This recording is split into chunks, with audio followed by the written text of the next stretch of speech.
Muli na namang may inaasahang delivery si Alexa mula sa binili niyang gamit sa online. Sa pagkakataong ito ay umaga pa lang ay may natanggap na siyang text tungkol dito kaya naman agad na siyang nag-abang sa kanilang gate.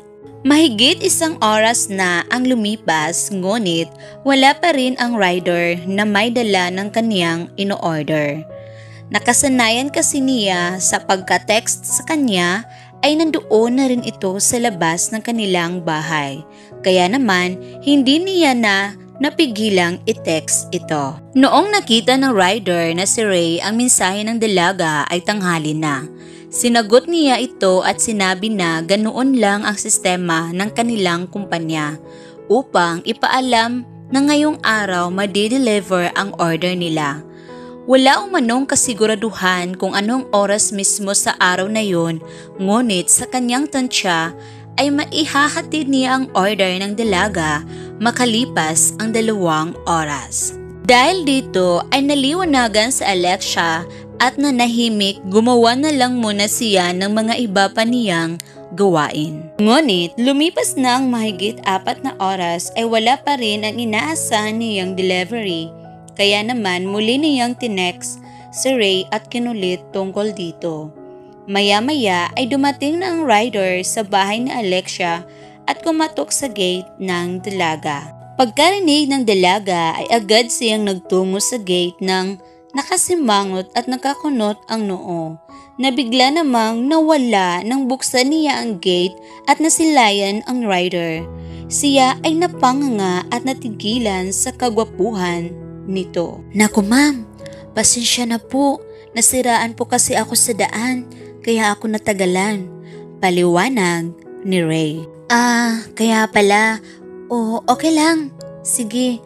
Nauutal na pagkakasabi ni Alexa habang tinatanggap ang kahon. Pagkaalis ni Ray ay pumasok sa Alexa sa kanilang bahay at humarap sa salamin. Nakita niya ang magulo niyang buhok at di presentableng itsura. Naku naman, nakakahiya naman kay gwapong Kuya Ryder. Hindi man lang ako nakapag-ayos. Wika ni Alexa sa kanyang sarili bago tumunog ang kanyang cellphone. Pagkatingin niya rito ay bigla siyang napangiti nang makita niyang may mensahe siya mula sa rider na muling humihingi ng paumanhin sa nangyari. Mula noon, sa tuwing may inaasahang delivery sa Alexa ay parati siyang nag-aayos sakaling ang gwapong rider uli na yun ang maghatid ng kanyang order. Mangilang ulit din siyang nabigo sapagkat ibang rider ang napupunta sa kanya. Hanggang sa isang araw ay nakatanggap siya ng text sa courier na ang inaabang-abangan niyang rider ang muling maghahatid. Abot nga ang kanyang ngiti at hindi niya napigilan ang kanyang sarili na i-text ito. Good morning po kuya. Text na lang po kayo pag nandito na kayo. Baka po kasi hindi ko marinig yung pagkatok niyo. Pahabol na mensahe pa ni Alexa upang hindi siya mahalata ng binata. Good morning din po ma'am. Sige po, sinigurado ko na rin pong maayos ang motor ko ngayon bago bumiyahe para hindi na maulit yung sa nakaraan.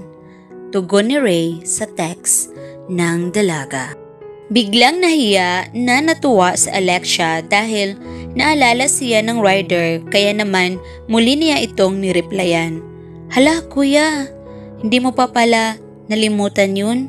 Huwag mo nang intindihin yun. Kalimutan na natin yun. Sige na kuya, ingat ka na lang sa biyahe. Ilang oras ang lumipas at dumating na si Ray kina Alexa na agad naman siyang hinarap. Ayan ma'am ha, hindi na ako late ngayon. Sabi ng rider bago tuluyang ngumiti at lumabas ang dimple nito na lalong nagpahulog sa dalaga. Mula noon ay nagkapalagayan na ng loob ang dalawa. Parati na silang magka-text kahit na hindi ito tungkol sa delivery. Sa tuwing sila ay nakakapag-usap at nakakapagkumustahan na nagpapakita ng interes nila sa isa't isa, ay parehas silang nasisiyahan lalo na sa Alexia.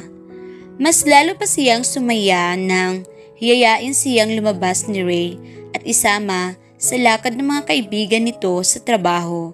Ngunit sa kasamaang palad ay may sarili rin siyang lakad kasama ang mga kaibigan niya sa kolehiyo noon. "Pasensya ka na, hindi ako makakasama," sambit ni Alexia. "Okay lang yun, marami pa namang pagkakataon. Basta mag-enjoy ka doon at mag-iingat ka ha."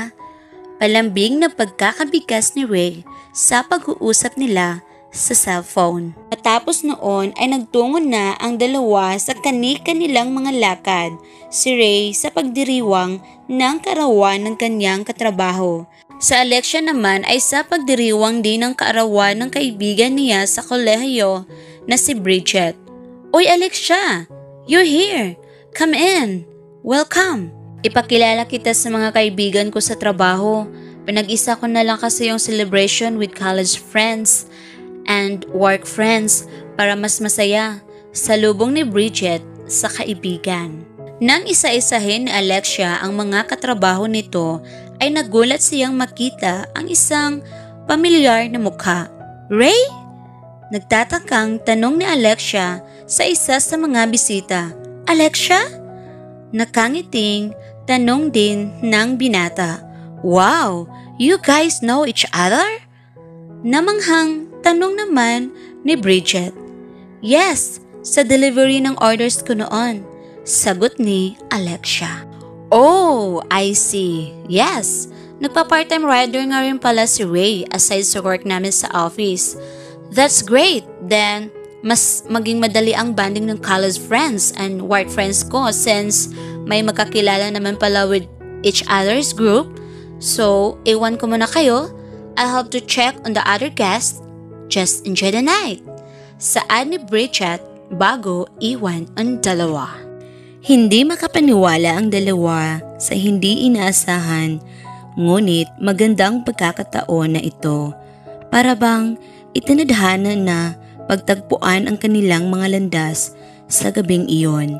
Kaya naman, hindi na nila pinalampas pa ang pagkakataon na sila ay mas magkalapit at mas magkakilala. Ini-enjoy nila ang pagdiriwang ng kaarawan ni Bridget na magkasama at halos hindi mapaghiwalay. "Bala ko talaga sanang magtapat sa iyo ngayon, kaya kita niyaya na samahan ako sa birthday ng katrabaho ko. Akala ko hindi na matutuloy dahil hindi ka pwede. Yun pala, parehas na birthday party lang ang pupuntahan natin. Kaya naman, sobrang saya ko." Pahayag ni Ray habang nakangiti at mas tinitigan ang mga mata ng dalaga. "Alexia, I really like you.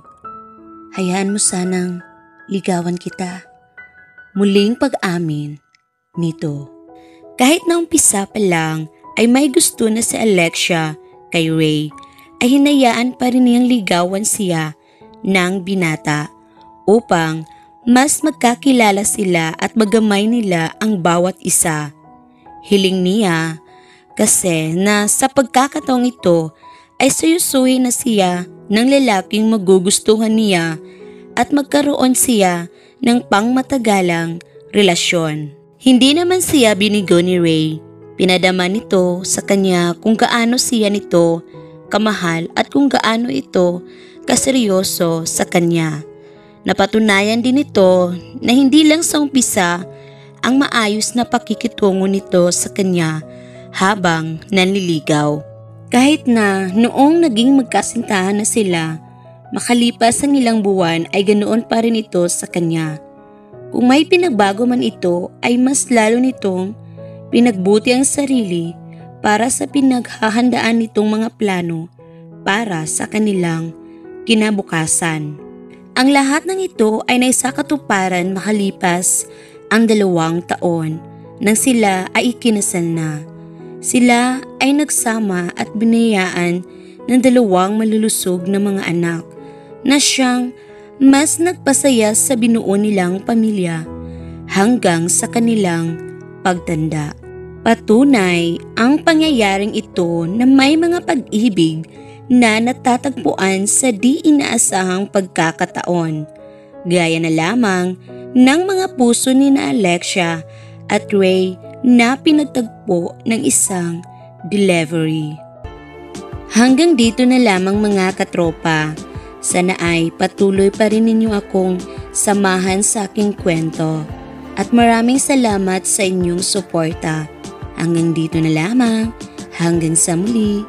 Paalam and God bless.